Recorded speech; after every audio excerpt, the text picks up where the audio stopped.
Hi everyone. So this video is about third parties in American politics. We've always had third parties, they have always existed, and they do have effect on elections, but typically not the effect that they would like, which is to get candidates elected to office. The higher up the level of election you go, the harder it is really to get someone elected into an office. So let's talk about a few of the most powerful third parties, or the most well-known third parties. One, the Bull Moose Party, which was its nickname, created by President Theodore Roosevelt. He had been a Republican, and then he decided that he didn't want to run as a Republican again. He handpicked a successor. He didn't like what his successor did, and so he decided to create his own party because the Republican Party wasn't going to nominate him another time. And so he called it the Bull Moose Party because, of course, he was fascinated by large game animals. And a bull moose is about as big as a school bus. They are massive. So he wanted to have something that would indicate power with its sheer size. And he did really well in the election. He ended up getting about a quarter of the popular vote, which was pretty extraordinary. Not enough to get him back into the Oval Office, but enough for the Bull Moose Party to make an impact. Much like most third parties, the Bull Moose Party lasted just a few elections. Usually for about 3 elections, a third party is going to be tolerated by the major parties, and then they're going to elbow it out of the way. And so that's what happened with the Bull Moose Party. The Dixiecrats were created in South Carolina, and this was a response to a partisan realignment that was in play. And you can check the video on political party history and realignments for a full discussion of what a realignment is. But in a nutshell, during a realignment, a lot of people get frustrated with the parties because the party that they knew, whether it's Democratic or Republican, does not represent their values anymore, but they're still not ready to jump to the other side of the ideological spectrum and say, woo, Republicans or woo, Democrats, because they also don't feel a connection with that party. And so third parties tend to flourish during partisan realignments, and that's where the Dixiecrats came about. The Dixiecrats were created by Senator from South Carolina, Strom Thurmond, who was actually a House member at the time. He'd been a Republican, he'd been a Democrat, and then was disaffected by the Democratic Party's support of the Civil Rights Movement. And so he created, or helped create, the Dixiecrat Party, and he was actually their first candidate for president. Later, he became a Republican, so he's the only person actually to be in Congress as a member of 3 different parties, which is really unique. So he was part of the Dixiecrats Party, which was a coalition of disaffected Southern Democrats who were not ready to jump onto the Republican bandwagon just yet, and largely white, wealthy people in the Southeast, who were at the time the ones who almost always decided elections in the South because they were the ones who were able to vote. And so the Dixiecrat Party kind of petered out, just lasted a couple of elections, and was swiftly shifted to the American Independent Party. And the American Independent Party is a great example of why you should always do your research because it sounds great on the surface, right? America, awesome. Independence, love it. American independence, white nationalists, white supremacists. It's what the Ku Klux Klan called themselves during the day. Yeah, and headed by one of the Grand Dragons or Grand Wizards, whatever they call themselves, of the Ku Klux Klan at the time, who later ran for president and was assassinated. So the American Independent Party was the party that kind of rose up from the ashes of the Dixiecrat Party. It was in the late 1960s as the last vestiges of the realignment between the Republicans and Democrats were occurring. Now, one party, it is technically, by the way, you can still join the American Independent Party, which is why you should always do your homework. The one party that has stood the test of time is the Libertarian Party, and that is because they are in a unique position ideologically. They tend to be center-right. They tend to be more moderate on most issues, and they don't, what's known as by the big parties, by the 2 major parties, they don't steal votes. And that means that in an election, very often you will have a phenomenon. A third party will siphon votes from one of the 2 major parties. Votes that would have gone to the major parties will go to this minor party, and that is very frustrating for the major parties because then they tend to lose the election. And so the Libertarian Party is well tolerated by the Democrats and Republicans because it tends to draw equally from both Democrats and Republicans. And that's because they tend to be more conservative fiscally, but also more liberal socially. And so they draw from both sides of the aisle, which gives them a certain benefit in terms of longevity.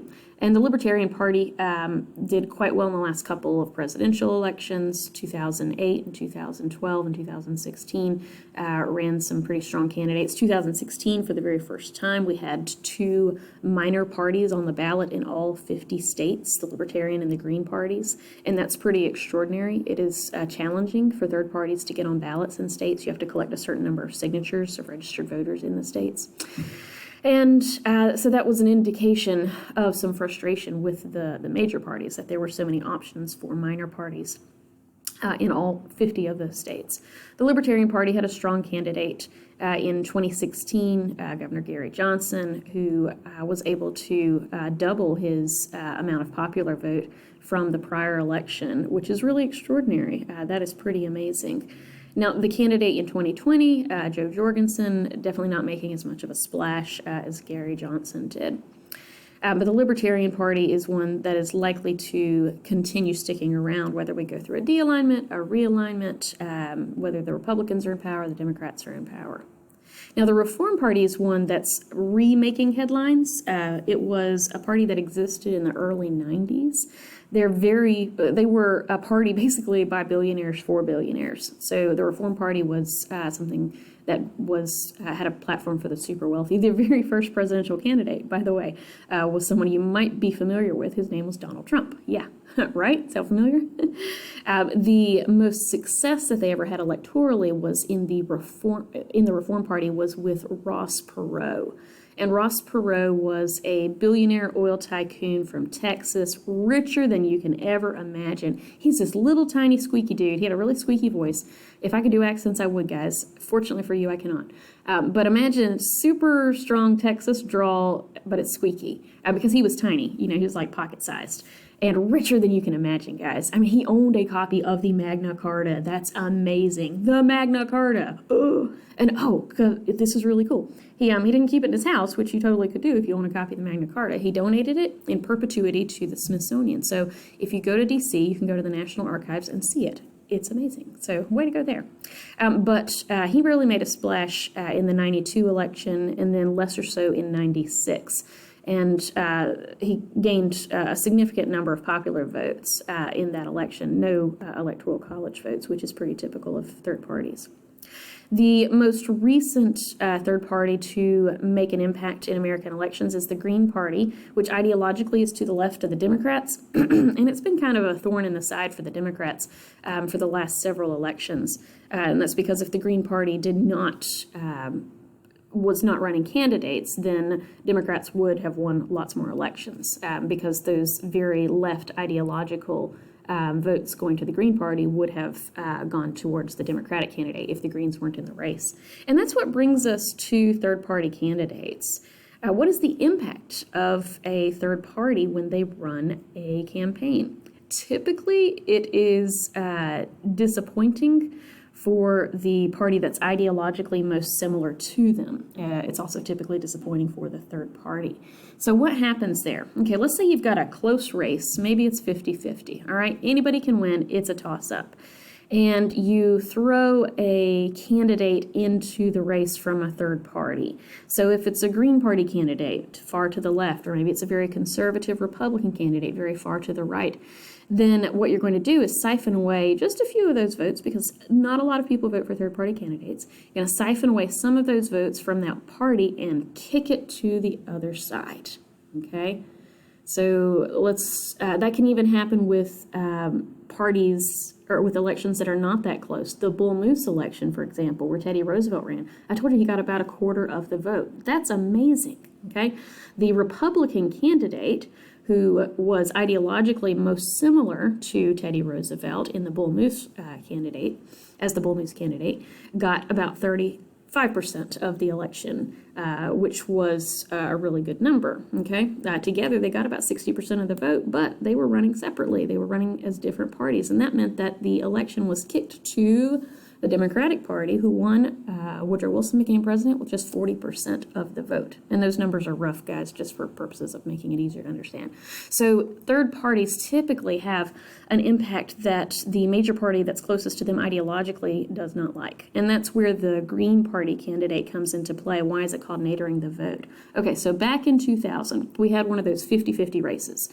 You had Governor Bush of Texas, the Republican candidate, and then Vice President Al Gore of Tennessee, the Democratic candidate, in a fight for the Oval Office that was really tight. It was the closest election that we'd seen in a very long time. And the Green Party nominated a candidate called Ralph Nader. And Ralph Nader ideologically was to the left of the Democratic Party. And just a small number of votes ended up going to Ralph Nader, but it was enough. It was enough in a 50-50 race, okay? 2% is all that you need.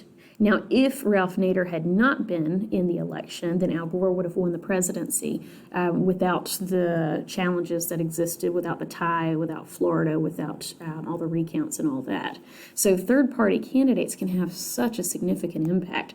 It was such a close race, and Ralph Nader had such a significant impact with his small amount of votes that now, if you are a candidate who siphons enough votes from a major party to kick the election to the other party, the other major party, then that's called nadering the vote. It's not what you wanted to be remembered for. So a lot of times you think, why would you want to run an election that you're not going to win, and you're likely going to cause the other ideological viewpoint party to win instead? That's something that's not a desirable goal. Ralph Nader did not want George Bush to become president. Ideologically, he wanted Al Gore to become president. So why would you run like that? Okay, so a few different reasons.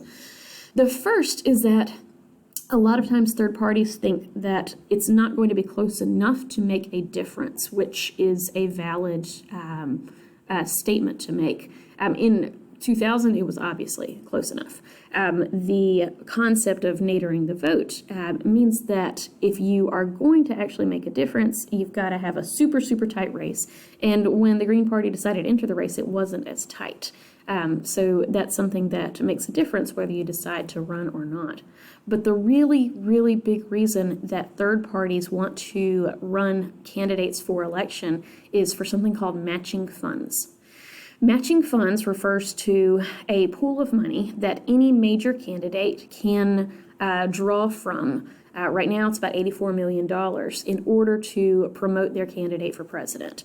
To get access to those matching funds, you have to get 5% in any major election, okay? And so the next election after that, you would have the matching funds for your party, whomever the candidate would be.